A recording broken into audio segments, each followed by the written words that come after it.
Hello guys, আসসালামু আলাইকুম। আজকে আমরা চলে যাচ্ছি স্বর্ণের দোকানে। সেখানে আমরা এক জোড়া কানের দুলের অর্ডার দিয়েছিলাম। তো সেটাই আজকে আনতে যাচ্ছি। তো এখন আমরা কানের দুল নেওয়ার জন্য লোকটার সাথে কথা বলছি। আর অন্য কানের দুল বানানোর জন্য আমরা কথা বলতেছিলাম। তো এই যে দেখুন, আমরা যে কানের দুল অর্ডার দিয়েছিলাম সেটাই আমাদের হাতে। তো ডিজাইন দেখতেছি অন্য কানের দুল অর্ডার দেওয়ার জন্য। তো এটা আমার বোনের পছন্দ হয়েছে, এটা আমার আরেক বোনের পছন্দ হয়েছে। তো এরকম করে দেখে আসলাম। তারপর বাসায় এনে আবার এই কানের দুলগুলো খুলে দেখি অনেক সুন্দর হয়েছে। আমি তখন বেশি একটা দেখতে পারিনি, তো এখন বাসায় এসে দেখি অনেক সুন্দর লাগতেছে। নিচে যে এই পুঁতিগুলো ছিল সেগুলো একটু ব্লু কালার হলে ভালো লাগতো। লালটাও সুন্দর লাগতেছে, কিন্তু আমার বোনের ব্লু কালারটা বেশি পছন্দ ছিল। তো যাই হোক, কানের দুলটা অনেক সুন্দর হয়েছে। এই যে দেখুন, দুইটা কানের দুল। এখন আমরা কানের দুলটা লাগাবো। তো এখানে আগে যে কানের দুলটা পরানো হয়েছিল সেটা এরকম সিস্টেম ছিল। তো এরকম খুলতে অনেক কষ্ট হইতেছিল, ওর ব্লাডও বের হইতেছিল। এই জন্য অনেক চিৎকার দিয়ে কান্না শুরু করে দিচ্ছে। আর একটুতেই সে ভয় পেয়ে যায়। তো কান্না করতে করতে একদম শেষ, ঘেমে গেছে। এখানে ব্লাডটা পরিষ্কার করা হচ্ছে, তুলো দিয়ে পরিষ্কার করছে আমার আরেক বোন। ওই রিং পরাবে। তো এখন বরফ দিয়ে ব্লাডটা আটকানো হচ্ছে। 3 জন তার সেবা করতে করতে শেষ। আমরা 3 জন মিলে তাকে কানের দুল পরানোর জন্য কত কিছু করলাম। এই যে ব্লাড থামছেই না, বেরোতে আছে। 2 কানের একই অবস্থা, এখনো কান্না থামতেছে না। এখন কিভাবে রিংটা পরাই সেটাই ভাবতেছি। আবার পরিষ্কার করে দিতেছি তুলা দিয়ে। পিছন জানি কেমন হয়ে গেছিল, তো সেটা আবার পরিষ্কার করে মলম লাগানো হয়েছে। তো এখন রিং ঢোকানো হচ্ছে। তো রিং কিছুতেই ঢোকাইতে দিতেছে না, এত পরিমাণ কান্না করতেছে। কিভাবে লাগাবো সেটাই বুঝতে পারতেছিলাম না। তো অবশেষে রিংটা ঢোকানোর প্রস্তুতি নিচ্ছে আমার আরেক বোন। তো রিংটা ঢোকানো অনেক কষ্ট। অবশেষে রিংটা অর্ধেক ঢোকানোর পরে এত জোরে চিৎকার দিছে যে ছেড়ে দিয়েছে। তারপর আবার বরফ দিয়ে একটু ঠান্ডা করে নিতেছি, একটু যাতে শান্তি পায়।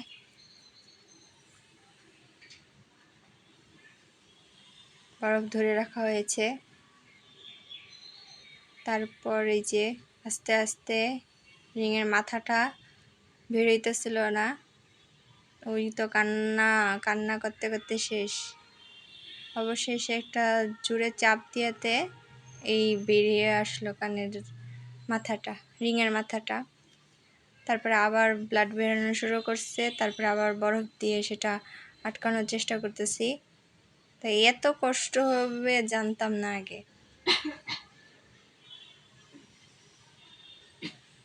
ওর বেলায় এমন, কিন্তু আমরার সময় কিন্তু এরকম কিছু হয় নাই। কিন্তু ওর বেলায় একটু বেশি হইতেছে দেখতেছি, কিন্তু এমন কোনো ভয় কিছু কারণ নাই। কিন্তু ওরটা কেন জানি এরকম হলো। তো সে আরেকটা কানে কিছুতেই রিং পরাইতে দিতেছে না, কিন্তু এটা তো পরাইতেই হবে, নাহলে তো সমস্যা। অনেক কিছু বলে বুঝিয়ে শুনিয়ে তারপরে এই যে রিং পরানো হচ্ছে। এটাও একই অবস্থা, কিছুতেই ঢুকতে দিতেছে না। তো পিছন দিয়ে ঢোকানোর ট্রাই করা হইতেছে, আবার ব্লাড বের হয়ে গেছে। এখন আবার বরফ দিয়ে আটকানো হচ্ছে ব্লাডটা। কিছুক্ষণ বরফ ধরে রেখে ব্লাডটা আটকানোর পরে আবার আমরা রিংটা ঢুকাবো। সবাই মিলে তাকে বোঝাচ্ছি, এই যে বরফ ধরে রেখেছি আর পরিষ্কার করে দিতেছি ব্লাডটা। এরকম হয়েই কান ফোরানোর সময় 3 দিনের সময় যদি কানের রিং পরা যায়, ততই ভালো, কিন্তু আমাদের একটু লেট হয়ে গেছে কানের রিং বানাতে বানাতে। এখন সেকেন্ড কানের রিংটা ঢুকানো হচ্ছে। এটা তো অনেক বেশি কান্না করতেছে।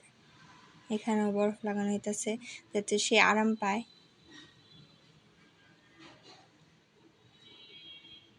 এটাও বের হইতেছিল না মাথাটা কিছুতেই। বরফ ধরে রাখতেছে আমার আম্মু।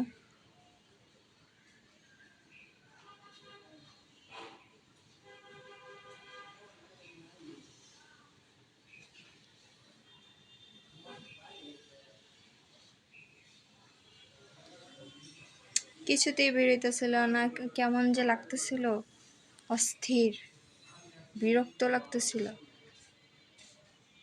অবশেষে চাপ দিয়াতে বের হয়েছে মাথাটা, তারপরে একটু ব্লাডও বের হয়ে গেছে।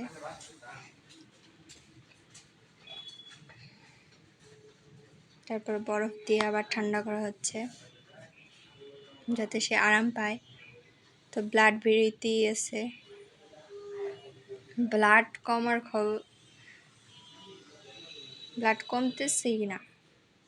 বরফ দিয়ে আটকানোর চেষ্টা করতেছি, কেন এমন হলো কিছুই বুঝলাম না। তারপর আমার আব্বু ট্রাই করতেছে এখন নিচের এই কচিটা লাগানোর জন্য।